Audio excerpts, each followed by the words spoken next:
ओम शांति। ये महावाक्य प्यारे बाप दादा के अव्यक्त रूप से चले हुए महावाक्यों का रिवाइज्ड कोर्स है।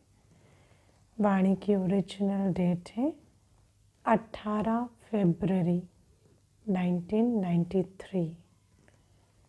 मुरली का सार है आज ब्राह्मण जीवन का श्वास, सदा उमंग और उत्साह। जैसे शरीर में श्वास का महत्व होता है ना, तो जैसे श्वास की गति शरीर के स्वास्थ्य का इंडिकेटर होती है, ऐसे ही हमारे ब्राह्मण जीवन का श्वास है सदा उमंग उत्साह। जितना उमंग उत्साह का मीटर अच्छा है, उतना ब्राह्मण जीवन अच्छा चल रहा है। आज त्रिमूर्ति शिव बाप सर्व बच्चों को विशेष त्रिसंबंध से देख रहे हैं। 3 संबंधों में बाबा बच्चों को देख रहे हैं।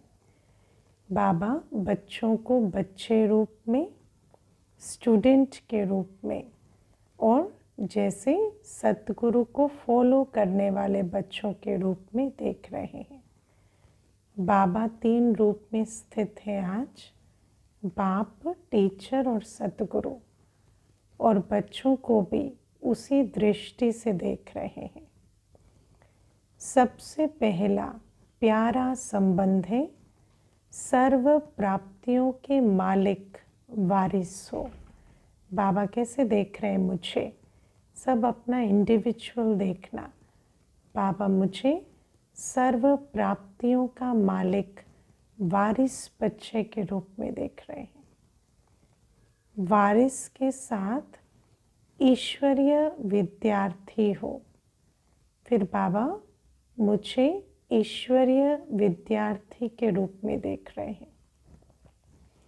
साथ साथ हर कदम में फॉलो करने वाले सतगुरु के प्यारे हो। हर कदम में फॉलो करने वाले सतगुरु के प्यारे के रूप में भी बाबा मुझे देख रहे हैं। त्रिमूर्ति शिव बाप बच्चों के भी ये 3 संबंध विशेष रूप में देख रहे हैं। बाबा तो 3 संबंधों में स्थित हैं ही, लेकिन बच्चों के भी ये 3 संबंध देख रहे हैं कि बच्चे कितना अपने बच्चे स्वरूप में, स्टूडेंट रूप में और फॉलो करने वाले के रूप में यथार्थ स्थित हैं। वैसे तो सर्व संबंध निभाने की अनुभवी आत्माएं हो। बाबा कहते हैं हर बच्चे को सर्व संबंध निभाने का अनुभव है, लेकिन आज विशेष 3 संबंध देख रहे हैं। और तीनों में क्या देख रहे हैं कि कितना संबंध निभाने वाले बच्चे बैठे हैं, कितना सर्व प्राप्तियों के वारिस स्वरूप में बैठे हैं, कितना ईश्वरीय पढ़ाई का स्वरूप बनकर बैठे हैं, और सचमुच कितना कदम कदम पर बाप को फॉलो करने वाले बने हैं। ये 3 संबंध सभी को प्यारे हैं, है ना। बाबा को बाप रूप, शिक्षक रूप और सतगुरु रूप में प्यार तो हर बच्चा करता। आज विशेष त्रिमूर्ति शिव जयंती मनाने के उमंग से सभी भाग भाग कर पहुँच गए हैं। तो कौन सी मुरली है? विशेष त्रिमूर्ति शिव जयंती की वाणी। तो भाग भाग कर सभी पहुँचे हैं त्रिमूर्ति शिव जयंती मनाने। बाप को मुबारक देने आए हो व बाप से मुबारक लेने आए हो, क्योंकि बाबा की जयंती सो बच्चों की जयंती। बाबा जैसे बाप, शिक्षक, सतगुरु के रूप में प्रत्यक्ष हुए हैं, तो बच्चे भी अपने तीनों संबंध निभाने वाले के स्वरूप में प्रत्यक्ष हुए हैं। दोनों काम करने आए हो। जब नाम ही है शिव जयंती व शिवरात्रि, तो त्रिमूर्ति क्या सिद्ध करता है? त्रिमूर्ति अर्थात ब्रह्मा, विष्णु और शंकर तीनों साथ में है ना। तो बाबा कहते हैं त्रिमूर्ति में ब्रह्मा बाबा जहाँ है वहाँ ब्राह्मण बच्चे भी हैं। तो त्रिमूर्ति जयंती माना बाप की जयंती, ब्रह्मा बाबा की जयंती, बच्चों की भी जयंती। प्रजापिता ब्रह्मा द्वारा क्या करते हैं? आप ब्राह्मणों की रचना रचते हैं ना, उन्हों की ही तो फिर पालना होती है। फिर विष्णुपुरी में किन की पालना होती है? हम ही ब्राह्मण सो देवता की। तो त्रिमूर्ति शब्द सिद्ध करता है कि बाप के साथ साथ आप ब्राह्मण बच्चे भी साथ हैं। अकेला बाप क्या करेगा? तो बाप की जयंती सो बच्चों की भी जयंती है, इसलिए बाप की जयंती सो आप ब्राह्मण बच्चों की भी जयंती। तो बाप बच्चों को इस अलौकिक दिव्य जन्म की व इस डायमंड जयंती की पद्म गुणा मुबारक दे रहे हैं। पद्मा पद्म गुणा मुबारक दे रहे हैं। ये जो जन्म है हमारा, ये अलौकिक दिव्य जन्म, ये डायमंड जयंती, ये हमारा नया जन्म है, ब्राह्मण जन्म। इस जन्म की जैसे दुनिया में भी जन्म के साथ सब कुछ बदल जाता है, परिवर्तन हो जाता है, ऐसे ये जन्म भी हमारा एक नया जन्म है। और ये जन्म सर्व प्राप्ति कराने वाला है ना, वर्षा दिलाने वाला जन्म है। इस जन्म में हम बाप समान बनते हैं, इस जन्म में हम मनुष्य से देवता बनते हैं। तो बाबा कहते हैं इस जन्म की बाबा हमें मुबारक दे रहे हैं। आप सबके मुबारक के पत्र कार्ड बाप के पास पहुंच ही गए, और अभी भी कई बच्चे दिल से मुबारक के गीत गा रहे हैं, चाहे दूर हैं चाहे सम्मुख हैं। तो बाबा को तो मुबारक सभी दे रहे हैं, और बाप फिर बच्चों को मुबारक दे रहे हैं इस डायमंड जन्म की। दूर वालों के भी मुबारक के गीत कानों में सुनाई दे रहे हैं। रिटर्न में बाप दादा भी देश विदेश के सर्व बच्चों को पदम पदम बधाइयाँ दे रहे हैं। तो बाबा कहते सभी बच्चे भी मुबारक दे रहे हैं, और जैसे दिल से बाबा के पास सब बच्चों की मुबारक पहुँचती है, बाबा दिल में अनुभव करते हैं बच्चों की मुबारक के, ऐसे बाबा भी रिटर्न में देश विदेश के सर्व बच्चों को पदम पदम बधाइयाँ दे रहे हैं। ये बधाइयाँ हम बच्चे भी दिल के द्वारा बाबा की अनुभव कर सकते हैं। ये तो सभी बच्चे जानते ही हो कि ब्राह्मण जीवन में कोई भी उत्सव मनाना अर्थात सदा उमंग उत्साह भरी जीवन बनाना। हम उत्सव क्यों मनाते हैं? ताकि हमारी जीवन उमंग उत्साह भरी बने, है ना। ब्राह्मण जीवन में उत्सव हम उमंग उत्साह भरने के लिए मनाते हैं, क्योंकि उत्सव में हम अपने स्वमानों को रिवाइज करते हैं, हम अपने स्वरूप में स्थित होते हैं, सेवाएं करते हैं, तो उमंग उत्साह बढ़ता है, सफल करते हैं उत्सव में। तो ये सब विधियाँ उमंग उत्साह बढ़ाती हैं। तो उमंग उत्साह की जीवन निरंतर चले, इसी के लिए उत्सव मनाते हैं। वहाँ तो दुनिया में जब उत्सव मनाते हैं तो कुछ बढ़ाते नहीं, सिर्फ गवाते हैं, है ना। उत्सव के बाद खाली हो जाते हैं। और यहाँ हम उत्सव में इतना सफल करते हैं, इतनी दुआएं कमाते हैं, इतनी स्वमान में स्वस्थिति में स्थित होते हैं कि हमारी जो ब्राह्मण जीवन है उसमें उमंग उत्साह भर जाता है और भी कमाई हो जाती है।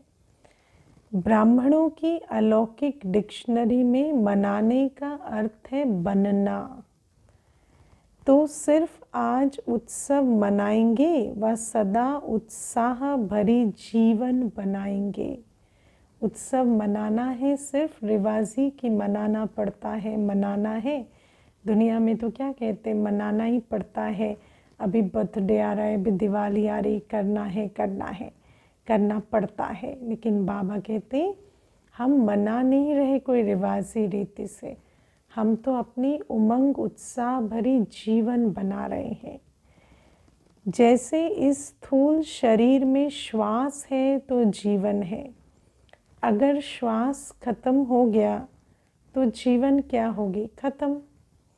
ऐसे ब्राह्मण जीवन का श्वास है, सदा उमंग उत्साह। ब्राह्मण जीवन में यदि उमंग उत्साह नहीं तो ब्राह्मण जीवन क्या जीवन है। जैसे दुनिया में होपलेसनेस की बीमारी से सब आज ग्रसित हैं। अगर हम ब्राह्मण भी ऐसे ही हो जाए तो हमें कोई ब्राह्मण समझेगा नहीं। तो ब्राह्मण जीवन की जो भी रस्म रिवाज है वो सब उमंग उत्साह बढ़ाने के लिए है। उमंग उत्साह बढ़ता है जब हम सफल करते हैं, कार्य में लगाते हैं। जो भी हमारे स्थूल साधन हैं और जो बाबा ने हमें गुण शक्तियाँ स्वमान दिए हैं, जब हम सबको कार्य में लगाकर जब एक उत्सव मनाते हैं तो उससे उमंग उत्साह बढ़ता है। ब्राह्मण जीवन में हर सेकंड उमंग उत्साह नहीं तो ब्राह्मण जीवन नहीं। श्वास की गति भी नॉर्मल होनी चाहिए, है ना। श्वास की गति भी, जैसे बाबा आज ब्राह्मण जीवन में उमंग उत्साह को स्थूल जीवन में श्वास से कंपेयर कर रहे हैं। तो बाबा कहते हैं श्वास की गति कैसे होती है, नॉर्मल होनी चाहिए, कभी बहुत तेज़ कभी बहुत स्लो, ठीक नहीं। ऐसे उमंग उत्साह भी ब्राह्मण जीवन में निरंतर एक रस होना चाहिए। अगर श्वास की गति बहुत तेज़ हो जाए तो भी जीवन यथार्थ नहीं, और स्लो हो जाए तो भी यथार्थ जीवन नहीं कही जाएगी। हाई प्रेशर या लो प्रेशर हो जाता है ना, तो इसको नॉर्मल जीवन नहीं कहा जाता। नॉर्मल ब्रीदिंग रेट पे है नहीं कहेंगे। तो यहाँ भी चेक करो कि मुझ ब्राह्मण जीवन के उमंग उत्साह की गति नॉर्मल है या कभी बहुत फास्ट कभी बहुत स्लो हो जाती है। एक रस रहती है, एक रस होना चाहिए ना। कभी उमंग उत्साह बहुत तेज़, बहुत, फिर कभी बहुत डिप। दुनिया में इसको मैनिक डिप्रेसिव कहते हैं आजकल दुनिया में भी। कभी उमंग उत्साह बहुत तेज़ कभी बहुत नीचे नहीं। बाबा कहते ये जो ब्राह्मण जीवन है इसमें हमारा उमंग उत्साह निरंतर चलना चाहिए, कभी बहुत कभी कम, ये तो अच्छा नहीं है ना। इसलिए संगम युग की हर घड़ी उत्सव है। अब ये अंडरलाइन करना, बाबा कहते चलो रिवाजी रीति से जैसे दुनिया वाले उत्सव मनाते हैं उस समय हम भी अपने उमंग उत्साह को भरते हैं, लेकिन वैसे संगम युग की हर घड़ी उत्सव है, क्योंकि और कुछ नहीं मनाते लेकिन मिलन तो हर घड़ी मनाते हैं, है ना। बाप से सर्व प्राप्तियाँ हर घड़ी करते हैं, तो हमारा हर घड़ी ही उत्सव है, हर घड़ी मनाना है और मनाने के साथ बनना भी है। ये तो विशेष मनोरंजन के लिए मनाते हैं, क्योंकि ब्राह्मण जीवन में और कहाँ जाकर मनोरंजन मनाएंगे। फिर बाबा कहते जैसे दुनिया वाले मनाते हैं तो उसके साथ हम भी थोड़ा मनोरंजन कर लेते हैं। हम भी उनके साथ साथ ये मनाने के साथ मनोरंजन कर लेते हैं, क्योंकि हम कहाँ जाएंगे और मनोरंजन करने, यहाँ ही तो मनाएंगे ना। कहाँ विशेष सागर के किनारे पर या बगीचे में या क्लब में तो नहीं जाएंगे ना, नहीं जाते हैं। हाँ, विशेष सागर के किनारे पर बगीचे में, क्लब में। बाबा कहते हैं हम बच्चे वहाँ नहीं जाके मनोरंजन करते, हमारा मनोरंजन यही होता है ना। शिव जयंती मनाया, सेवा की, ब्रह्मा भोजन किया, प्रदर्शनी की, प्रोग्राम किया, ये हमारा मनोरंजन होता है।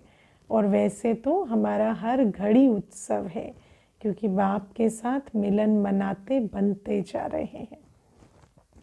तो बाबा कहते कहाँ विशेष सागर के किनारे पर या बगीचे में या क्लब में तो नहीं जाएंगे, यहाँ ही सागर का किनारा भी है, बगीचा भी है ना।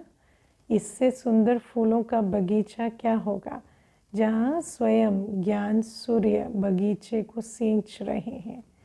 और क्लब भी यही है, सबसे श्रेष्ठ आत्माओं का मिलन। ये ब्राह्मण क्लब अच्छी है ना। तो ब्राह्मण जीवन का श्वास है, उमंग उत्साह है ना। मनुष्य जो क्लब ज्वाइन करते हैं उनको कितना नशा होता है, रोज़ क्लब जाते हैं और क्लब में जाकर क्या करते हैं, सिर्फ विकर्म करते हैं। लेकिन ये ब्राह्मण कर्म कितनी अच्छी है, रोज़ मिलना और रोज़ श्रेष्ठ उन्नति के लिए कार्य करना। श्वास की गति ठीक है ना, कि कभी नीचे ऊपर हो जाती है। हर सेकंड हमारा उत्सव है संगम युग का। तो बाबा कहते उमंग उत्साह हर सेकंड निरंतर रहता है ना, या नीचे ऊपर हो जाता है। बाप दादा हर एक बच्चे को चेक करते रहते हैं। ये कान में लगाकर चेक नहीं करना पड़ता। आजकल तो साइंस ने भी सब ऑटोमेटिक निकाले हैं, है ना। आजकल तो वैसे ही चेक हो जाते हैं। आजकल आप देखो, आप एक दरवाजे से क्रॉस होते हैं तो आपकी सारी स्कैनिंग हो जाती है, पता भी नहीं चलता। तो बाबा कहते हैं आजकल तो पता भी नहीं चलता और साइंस भी चेक कर लेती है। तो यहाँ भी बाबा कहते हैं कोई कान में लगाकर चेक नहीं करना पड़ता। बाबा को तो हर बच्चे का जैसे रिजल्ट मिल जाता है। तो शिव जयंती व शिवरात्रि दोनों के रहस्य को अच्छी तरह से जान गए हो ना। शिव बाबा का अवतरण भी है और कलयुग की रात्रि में होता है, इसीलिए शिवरात्रि। दोनों ही रहस्य स्वयं भी जान गए हो और दूसरों को भी स्पष्ट सुना सकते हो, क्योंकि बाप की जयंती के साथ आपकी भी है। अपने बर्थडे का रहस्य तो सुना सकते हो ना, क्योंकि बाबा का आना और बच्चों को जन्म देना, बच्चों की पालना करना शुरू करना, पढ़ाई शुरू करना, दोनों एक साथ होते हैं। तो बाबा कहते बाप का अवतरण सुनाओ या अपनी जन्म कहानी सुनाओ, दोनों एक ही हो गई। यादगार तो भक्त लोग भी बड़ी भावना से मनाते हैं, लेकिन अंतर ये है कि वो शिवरात्रि पर हर साल व्रत रखते हैं और आप तो पिकनिक करते हो, है ना। वो तो उस दिन भूखे रहते और हम उस दिन पिकनिक करते हैं। तो सोचो, जब बाबा आते हैं तो हमें कोई भूखा नहीं रखते, हमें तो खूब माल खिलाते हैं बाबा, रूहानी भी जिस्मानी भी। और वो देखो यादगार में भावना में भूखे रहते हैं, क्योंकि आप सबने जन्मते ही सदा काल के लिए अर्थात संपूर्ण ब्राह्मण जीवन के लिए एक बार व्रत धारण कर लिया, इसलिए बार बार नहीं करना पड़ता। हमारा जो व्रत है वो भोजन का नहीं है, वो अशुद्ध भोजन का व्रत है, वो आसुरी वृत्तियों का व्रत है। और वो व्रत हमने पूरे ब्राह्मण जीवन के लिए ही धारण कर लिया, तो इसीलिए हमें एक दिन साल में नहीं करना पड़ता। उन्हों को हर साल व्रत रखना पड़ता है। आप सभी ब्राह्मण आत्माओं ने जन्म लेते ही ये व्रत ले लिया कि हम सदा बाप समान संपन्न और संपूर्ण रहेंगे।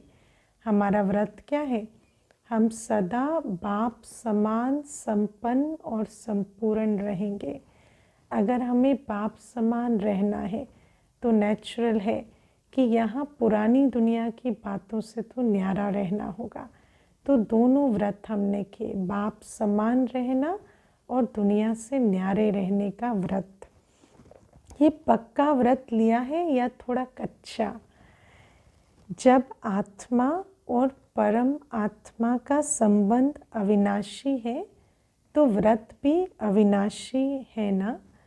दुनिया वाले सिर्फ खान पान का व्रत रखते हैं। इससे भी क्या सिद्ध होता है?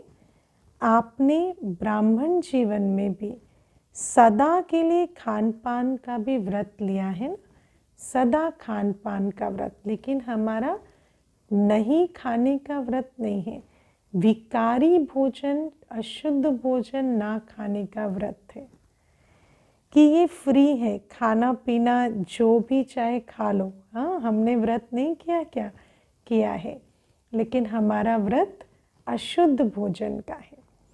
पक्का व्रत है। वह कभी कभी थक जाओ तो व्रत तोड़ दो कि आज थके हुए, आज कुछ भी खा लेते हैं, नहीं, हमारा तो व्रत पक्का है, पूरे आदि से अंत तक का व्रत है।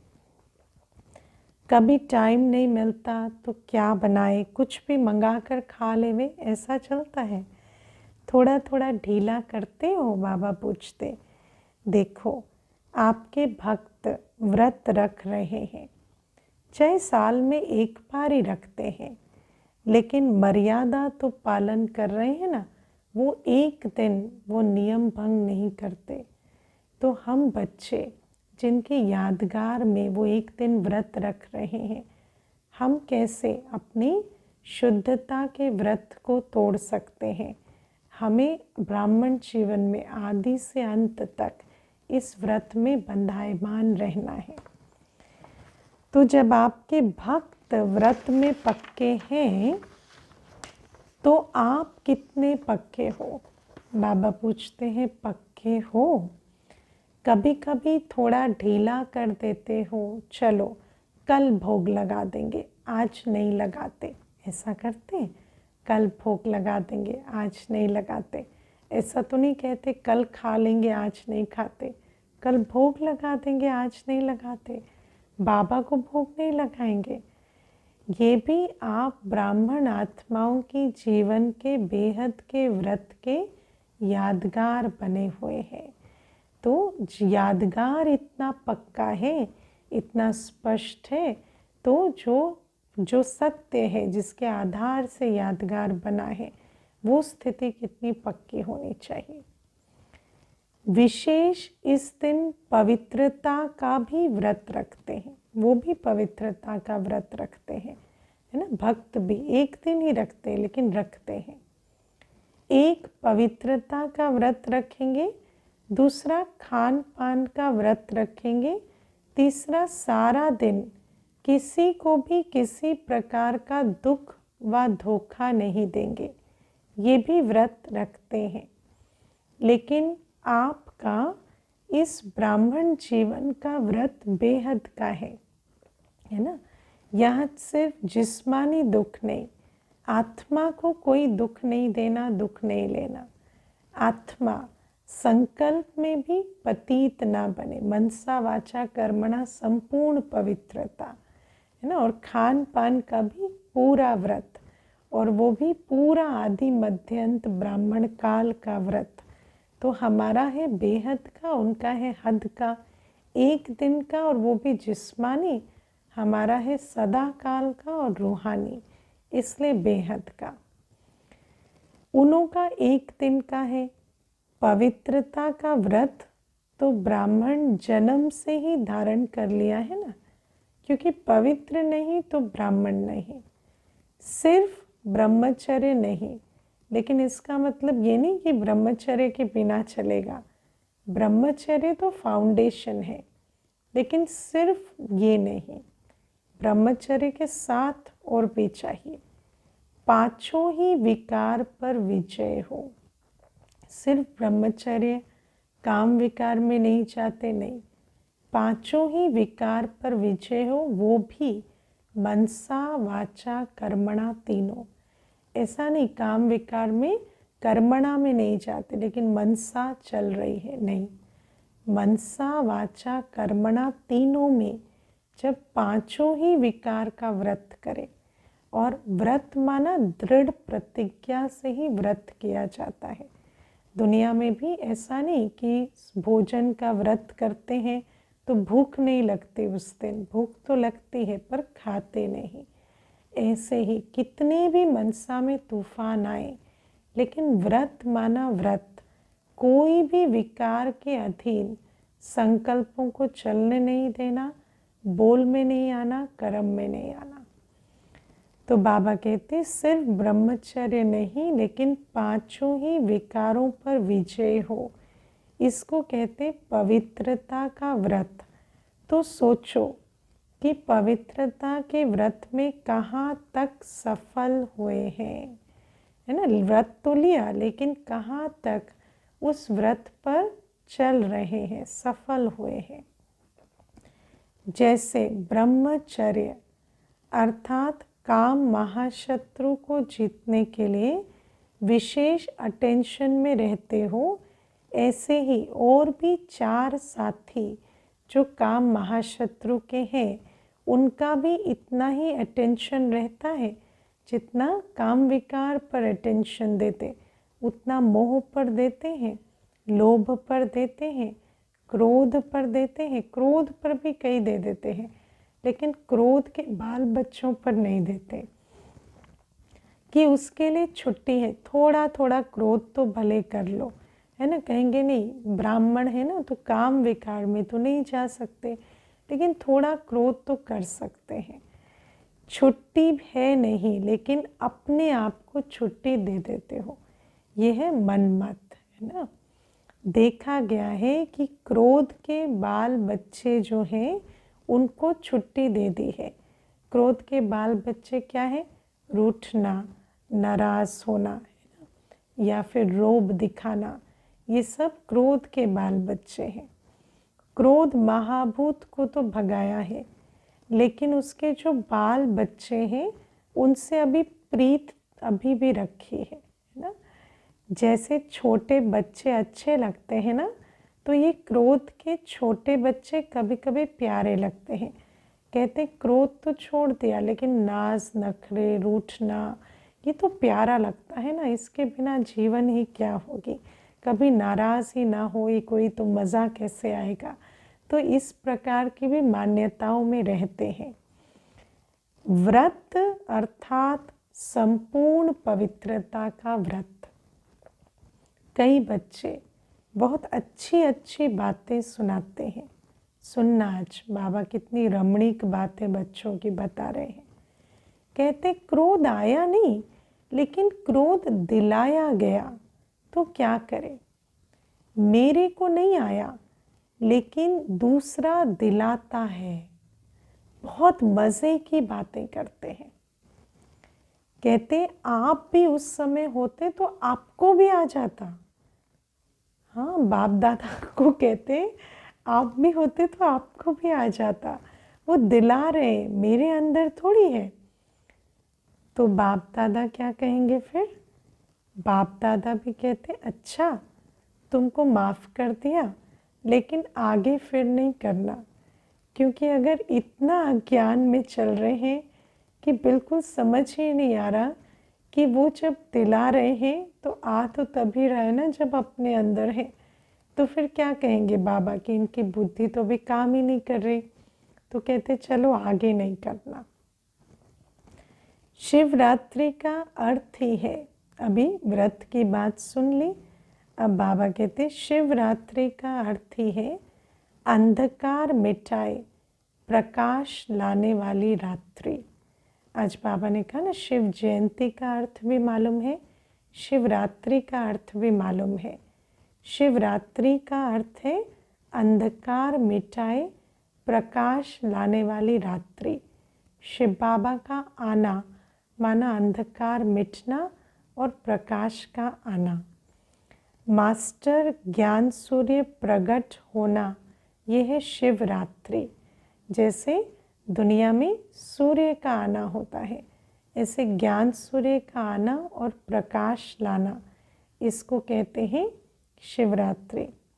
आप भी मास्टर ज्ञान सूर्य बन विश्व में अंधकार को मिटाए रोशनी देने वाले हो। इसलिए बाबा कहते शिवरात्रि सिर्फ शिव बाबा का आने का सेलिब्रेशन नहीं, उत्सव नहीं, हमारा भी है, क्योंकि हम भी मास्टर ज्ञान सूर्य बन विश्व में अंधकार को मिटाए रोशनी देने वाले हैं। जो विश्व को रोशनी देने वाला है वो स्वयं क्या होगा? स्वयं अंधकार में तो नहीं होगा ना। तो ये चेक करना है कि स्वमान तो बहुत अच्छा बाबा देते हैं कि आप भी मास्टर ज्ञान सूर्य हो, अंधकार मिटाकर रोशनी लाने वाले। लेकिन अगर मैं विश्व में रोशनी लाने वाला हूँ तो मेरी अपनी स्थिति कैसे होगी? मैं तो स्वयं मास्टर ज्ञान सूर्य के स्वरूप में रहूँगा ना। दीपक के माफिक तो नहीं होना। दीपक के नीचे अंधियारा होता है, ऊपर रोशनी होती है। तो दीपक खुद अंधियारे में है और दूसरे को प्रकाश दे रहा है। आप मास्टर ज्ञान सूर्य हो, आप दीपक नहीं हो, आप तो अभी मास्टर ज्ञान सूर्य हो।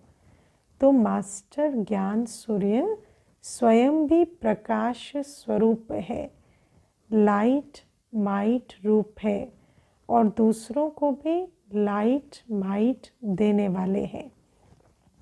अंधकार मिटाने वाली आत्माओं के पास अंधकार रह नहीं सकता। दूसरे का अंधकार मिटाएंगे तो हमारे पास अंधकार कैसे रह सकता? रह सकता है, आ सकता है। बाबा पूछते, बहुत लॉजिकल हो ना, सोचो, है ना। पवित्रता अर्थात रोशनी, अंडरलाइन करना। अब रोशनी क्या है? पवित्रता। जहाँ पवित्रता है वही रोशनी हो सकती है। अगर जीवन में पवित्रता नहीं, ज्ञान भी क्या है? पवित्र बनने का ज्ञान है, पवित्र बनाने का ज्ञान है। तो रोशनी है प्योरिटी, प्योरिटी की लाइट है। अंधकार मिटाने वाली आत्माओं के बाबा कहते तो बाबा कहते जहाँ रोशनी होती है वहाँ अंधकार का सवाल ही नहीं, अंधकार हो ही नहीं सकता।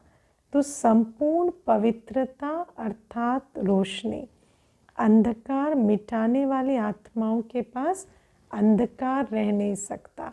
दूसरे को पवित्र बना रहे हैं, दूसरे के जीवन में उजियारा ला रहे हैं, तो अपनी जीवन में संपूर्ण पवित्रता की पक्की धारणा होगी। बाबा कहते रह सकता है, आ सकता है, चलो रहे नहीं, लेकिन आकर चला जाए, ये हो सकता है? नहीं। अगर रोशनी जग रही है तो अंधकार आके भी नहीं जा सकता। अगर किसी भी विकार का अंश है तो उसको रोशनी कहेंगे या अंधकार कहेंगे? अपवित्रता है, विकार है, तो अंधकार है, रोशनी नहीं हो सकती। और जहाँ रोशनी है वहाँ अपवित्रता आके भी नहीं जा सकती, है ना। अंधकार खत्म हो गया ना। शिवरात्रि का चित्र भी दिखाते हो ना, उसमें क्या दिखाते हो? क्या दिखाते हो? 5 भूत हैं जो बाबा के प्रकाश से डरकर भाग रहे हैं। अंधकार भाग रहा है कि थोड़ा थोड़ा रह गया। इस शिवरात्रि पर विशेष क्या करेंगे? कुछ करेंगे या सिर्फ झंडा लहराएंगे? बाबा पूछते हैं, है ना। रिवाजी रीति से सिर्फ झंडा लहरा देंगे कि कुछ करना भी है शिवरात्रि पर? जैसे सदा प्रतिज्ञा करते हो कि हम ये नहीं करेंगे, ये नहीं करेंगे, और फिर करेंगे भी, ऐसे तो नहीं। बाबा सब जानते हैं। झंडा लहराते हैं, झंडे के नीचे प्रतिज्ञा करते हैं और फिर वही काम करते हैं, ऐसे तो नहीं करेंगे। पहले भी सुनाया है कि प्रतिज्ञा का अर्थ ही है कि जान चली जाए लेकिन प्रतिज्ञा ना जाए। पिछले सप्ताह की मुरली याद करो। प्रतिज्ञा अर्थात जान चली जाए तो भी प्रतिज्ञा ना टूटे, है ना। बाबा कहते अंधकार को प्रकाश में बदलना इतना आसान नहीं। इतनी दृढ़ प्रतिज्ञा करनी होगी कि चाहे जान चली जाए लेकिन संपूर्ण पवित्रता में दाग ना आए। तो बाबा कहते तो छोटे मोटे सर्कमस्टेंस की तो बात ही नहीं, जब जान की बाजी लगी हुई है कि जान भी चली जाए, धरत पर ये धर्म ना छोड़िए, धड़ से भी सर अलग हो जाए तो भी पतित नहीं बनेंगे, तो सर्कमस्टेंस छोटे मोटे की तो क्या मजाल। तो बाबा कहते कुछ भी त्याग करना पड़े, कुछ भी सुनना पड़े, लेकिन प्रतिज्ञा ना जाए। ऐसे नहीं जब कोई समस्या नहीं तब तो प्रतिज्ञा ठीक है, अगर कोई समस्या आ गई तो समस्या शक्तिशाली हो जाए और प्रतिज्ञा उसके आगे कमज़ोर हो जाए, है ना। तो जैसे ही समस्या आती है तो प्रतिज्ञा से नीचे चले आते हैं और फिर समस्या की दुहाई देते हैं। तो आपने क्या समझा था, ऐसे ही प्रतिज्ञा, ऐसे ही पवित्र बन जाएंगे, कोई बात नहीं आएगी। तो बाबा कहते कि इसको प्रतिज्ञा नहीं कहा जाता, इसको कहते हैं आज सोचा था पर किया नहीं, है ना। वचन अर्थात वचन, है ना, अगर वचन दे दिया तो दे दिया। तो ऐसे प्रतिज्ञा मन से करें, कहने से नहीं। और ये जो प्रतिज्ञा होती है ना, ये किसी के कहने से नहीं कर सकते, क्योंकि किसी के कहने से अगर कुछ कर रहे हैं तो कोई और परिस्थिति में फिर बदल भी जाएंगे, लेकिन अपने मन से, अपनी समझ से लक्ष्य को धारण कर, समझ कर रहे हैं तो वो प्रतिज्ञा पर पक्के रह सकते हैं। कहने से करने वाले उस समय तो शक्तिशाली संकल्प करते हैं कि कहने से करने वाले में शक्ति तो रहती है, लेकिन सर्व शक्तियाँ नहीं रहती। मानो उस समय संकल्प कर भी लिया लेकिन फिर सहना नहीं आएगा उनको, कहने से करने वाला सह नहीं सकेगा, फिर कोई बात आएगी तो सह नहीं सकेगा, समा नहीं सकेगा, सामना नहीं कर सकेगा और वहीं फाँ हो जाएगा। तो ज़रूर है कि किसी के कहने से कर रहे हैं तो शक्ति तो है, लेकिन सर्व शक्तियाँ नहीं है, और जहाँ सर्व शक्तियाँ नहीं है वहाँ विजय नहीं हो सकती। जब मन से प्रतिज्ञा करते हो, और किससे प्रतिज्ञा की, बाप से, तो जब बाप से स्वयं मन से प्रतिज्ञा करते हो तो बाप से मन से प्रतिज्ञा करना अर्थात मन को मन मना भव भी बनाना, और मन मना भव का मंत्र सदा किसी भी परिस्थिति में यंत्र बन जाता है।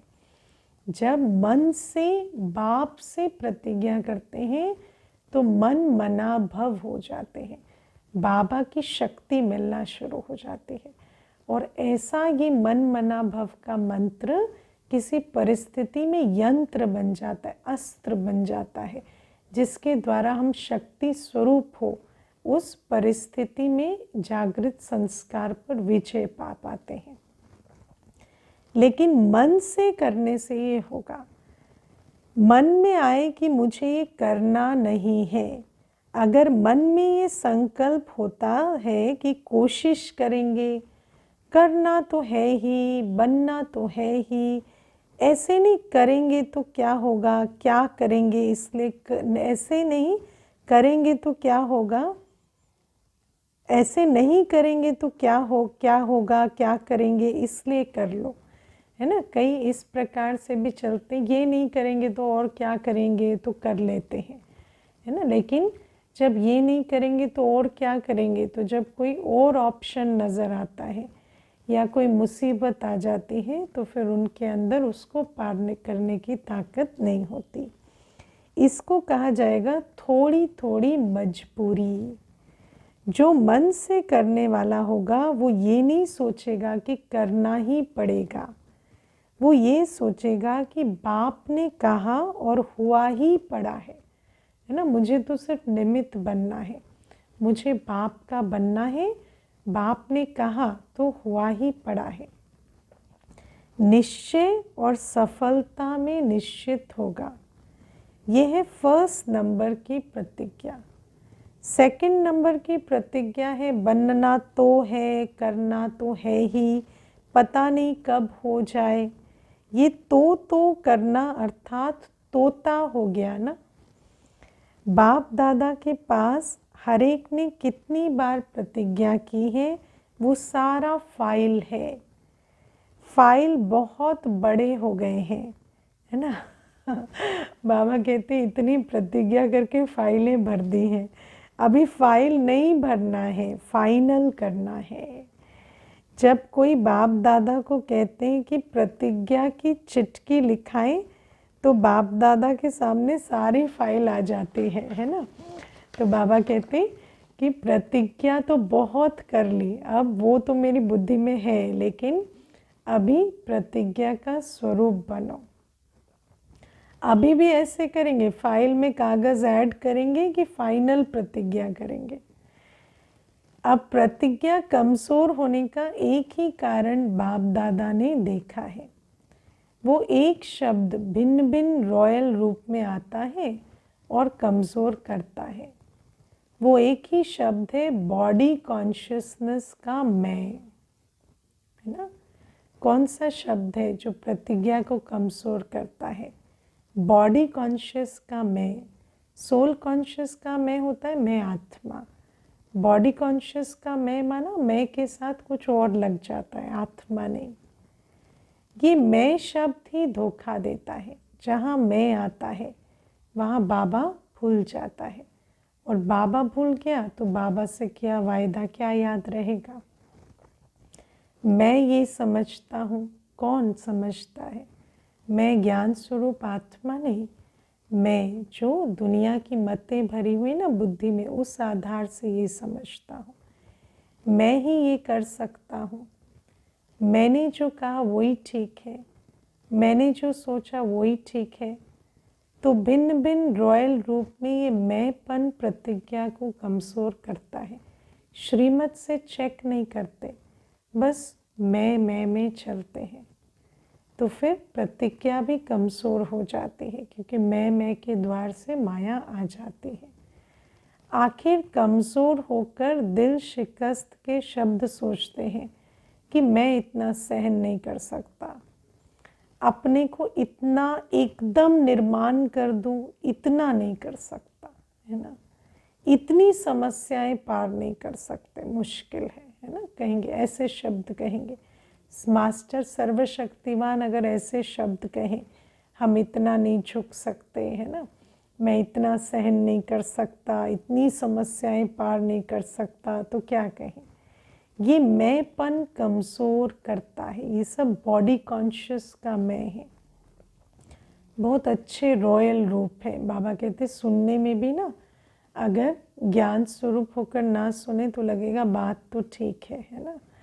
अपनी लाइफ में देखो, यही मैंपन संस्कार के रूप में, स्वभाव के रूप में, भाव के रूप में, भावना के रूप में, है ना, सिर्फ बोल के रूप में नहीं, संस्कार के रूप में, स्वभाव के रूप में, भाव के रूप में, फीलिंग के रूप में, भाव के रूप में, वृत्ति के रूप में, भावना के रूप में, फीलिंग के रूप में, बोल के रूप में, संबंध संपर्क के रूप में, और बहुत मीठे रूपों में आता है।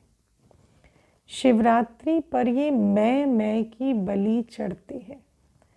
भक्त बेचारों ने तो बकरी के मैं करने वाले को बलि चढ़ाया, लेकिन है ये मैं, इसकी बलि चढ़ाओ, है ना। मैं बकरी करती उसको नहीं, जो बॉडी कॉन्शियसनेस मैं करती है ना, उसको बलि चढ़ाओ। यादगार तो आप लोगों का और रूप में, और यादगार है आप लोगों का और रूप में मना रहे हैं। बलि चढ़ चुके हैं या अभी थोड़ी मैंपन की बलि रही हुई है? क्या रिजल्ट है? प्रतिज्ञा करनी है तो संपूर्ण प्रतिज्ञा करो, है ना। ऐसा नहीं प्रतिज्ञा तो कर रहे हैं लेकिन फिर मैंपन का द्वार खुला है, तो फिर उसके कारण फिर कहेंगे प्रतिज्ञा ढीली हो गई।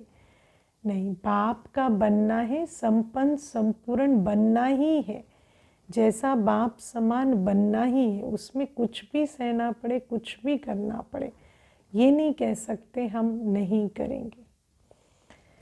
जब बाप से प्यार है, प्यार में तो सब पास है। कोई कहेगा बाप से 75% प्यार है, 50% प्यार है, नहीं, संपूर्ण है। प्यार के लिए सब कहेंगे 100% से भी ज़्यादा प्यार है। बाप भी कहते हैं सभी प्यार करने वाले हैं, इसमें पास है। प्यार में त्याग क्या चीज़ है? अब प्यार करते हैं पर त्याग नहीं कर सकते तो निभाएंगे कैसे? तो बॉडी कॉन्शियसनेस को त्याग नहीं कर सकते तो कैसे प्यार निभाएंगे? तो प्रतिज्ञा मन से करो और दृढ़ करो। बार बार अपने आप को चेक करो कि प्रतिज्ञा पावरफुल है या परीक्षा पावरफुल है। कोई ना कोई परीक्षा प्रतिज्ञा को कमज़ोर कर देती है ना। तो परीक्षा आए कोई बात नहीं, परीक्षा में कोई बात नहीं, लेकिन प्रतिज्ञा को खंडित ना कर सके। डबल विदेशी तो वायदा करने में होशियार है ना, तोड़ने में नहीं, जोड़ने में होशियार है। बाप दादा सभी डबल विदेशी बच्चों का भाग्य देख हर्षित होते हैं। बाप को पहचान लिया, यही सबसे बड़े से बड़ी कमाल की है। क्योंकि डबल विदेशी कितने कल्चर, कितने धर्म, कितनी भाषा के पर्दों के पीछे थे, फिर भी बाबा जो भाषा, जिस कल्चर, जिस है ना, जिस धर्म, जिस देश में आते उससे कोई परिचय नहीं, फिर भी बाप को पहचान लिया, ये कमाल है। दूसरी कमाल, वैरायटी वृक्ष की डालियां होते हुए भी एक बाप के चंदन के वृक्ष की डालियां बन गए, है ना। वैरायटी वृक्ष की डालियां थी, कितने धर्म देशों में थे, लेकिन अब आकर बाबा की ब्राह्मण डाल पर बिल्कुल बैठ गए। अब एक ही वृक्ष की डालियां हो, भिन्नता में एकता लाई है ना। और ये एडजस्टमेंट तो उनको करना होता है, वो करते हैं, ये भी हिम्मत है। देश भिन्न है, भाषा भिन्न भिन्न है, कल्चर भिन्न भिन्न है, लेकिन आप लोगों ने भिन्नता को एकता में लाया। अभी सबका कल्चर कौन सा है? ब्राह्मण कल्चर, है ना। ब्राह्मण कल्चर को एडॉप्ट किया। उठना बैठना, खाना पीना, पहनना, चलना, बोलना, सब ब्राह्मण कल्चर के हिसाब से किया। ये कभी नहीं कहना कि हमारा विदेश का कल्चर ऐसे कहता है, या भारतवासी कहें कि हमारे भारत का कल्चर ऐसे होता है। नहीं, भारत का कल्चर चाहे विदेश का कल्चर छोड़ो, अभी ब्राह्मण कल्चर, ना भारत ना विदेश, ब्राह्मण कल्चर। तो भिन्नता में एकता, यही तो कमाल है। और कमाल की है, और कमाल की है। बाप के बने तो सब प्रकार की अलग अलग रस्म रिवाज, दिनचर्या आदि सब मिलाकर एक कर दी, है ना। कितनी सारी रस्म रिवाज की भिन्नता थी, दिनचर्या की भिन्नता थी, सब मिलाकर ब्राह्मण रस्म रिवाज में, दिनचर्या में आ गए। चाहे अमेरिका में हो, चाहे लंदन में हो, कहाँ भी हो, लेकिन ब्राह्मणों की दिनचर्या एक ही है। सारे विश्व में कोई भी स्थान बाबा का घर जो है ना, चाहे वो सेंटर हो, चाहे बाबा के अनन्य बच्चों का घर हो, लेकिन एक ही कल्चर, एक ही दिनचर्या वहाँ मिलेगी। क्योंकि बाप का कल्चर, बाप बैठा है ना, तो बाप के हिसाब से कल्चर, दिनचर्या होती। या अलग है, विदेश की दिनचर्या अलग हो, भारत की अलग हो, नहीं, सबकी एक है। तो ये भिन्नता का त्याग, ये कमाल है। समझा क्या क्या कमाल की है। जैसे आप बाप के लिए गाते हो ना कि बाप ने कमाल कर दी, बाप फिर गाते बच्चों ने कमाल कर दी। हाँ, बाबा आपने कमाल कर दिया, तो बाबा कहते बच्चों आपने भी कमाल कर दिया। बाप दादा देख देख हर्षित होते हैं, बाप हर्षित होते हैं और बच्चे खुशी में नाचते हैं। सेवा भी चारों ओर विदेश की, देश की सुनते रहते हैं। दोनों ही सेवा में रेस कर रहे हैं। बाबा कहते हैं एक दूसरे से आगे सेवा कर रहे हैं। प्रोग्राम सभी अच्छे हुए हैं और आगे भी होते रहेंगे। ये दृढ़ संकल्प यूज़ किया अर्थात सफल किया, है ना। जब दृढ़ संकल्प से कोई प्रोग्राम बनाते हैं तो माना सफलता होनी ही है। जितना दृढ़ संकल्प को सफल करते जाएंगे उतनी सहज सफलता अनुभव करते जाएंगे। कभी भी ये नहीं सोचो कि कैसे होगा, कैसे के बजाय सोचो कि ऐसे होगा, है ना। बाप बैठा है, हम आत्माएं वरदानी मूर्त आत्माएं हैं, हमसे नहीं होगा तो क्यों किससे होगा। संगम पर विशेष वरदान ही है असंभव को संभव करना। तो कैसे शब्द आ ही नहीं सकता, ये होना मुश्किल है नहीं। निश्चय रखकर चलो कि ये हुआ ही पड़ा है। बाबा ने आज कहा ना, बाप ने कहा तो हुआ ही पड़ा है। इस निश्चय और निश्चित भावी पर अटल रहो। सिर्फ प्रैक्टिकल में रहना है, ये रिपीट होना है, रिपीट हो रहा है, हुआ ही पड़ा है, बना हुआ है। बने हुए को बनाना अर्थात रिपीट करना, इसको कहा जाता है सहज सफलता का आधार। दृढ़ संकल्प के खजाने को सफल करो। दृढ़ संकल्प की शक्ति सबके पास है, उसको काम में लगाओ। उसको क्यों रख के रखा है? दृढ़ संकल्प को यूज़ किया तो सफलता होनी है। समझा? क्या होगा कैसे होगा नहीं, होगा और सहज होगा। संकल्प की हलचल है तो सफलता को हलचल में ले आएगी। सुना? जितना संकल्प मजबूत उतना सफलता सहज। संकल्प में हलचल है तो सफलता में भी हलचल होगी। अच्छा,